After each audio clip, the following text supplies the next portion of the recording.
আসসালামু আলাইকুম, welcome back to my mini blog.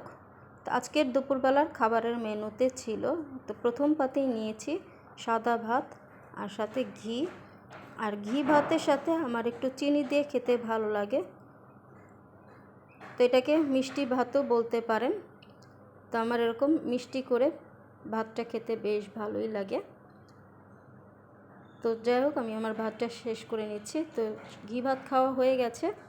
তো এখন পরের পাতে নিয়েছি আমি এখানে আলু ভর্তা, আর সাথে আমি সামান্য একটু ঘি নিয়ে নিলাম।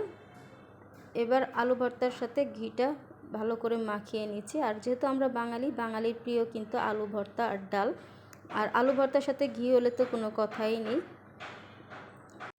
তো আলু ভর্তা দিয়ে ভাতটা খেয়ে নিই। তো এর পরের পাতে নিয়েছি আমার সব থেকে পছন্দ, তো গরুর মগজ ভুনা। আর এই মগজ ভুনা থাকলে আসলে আমার আর কিছুই লাগে না। এই মগজ ভুনা দিয়ে কিন্তু এক প্লেট ভাত শেষ হয়ে যাবে। আর সাথে একটু লেবু নিয়ে নিচ্ছি, পাতি লেবুর রস। তো খেতে কিন্তু ভীষণ মজা হয়েছে এই মগজ ভুনাটা।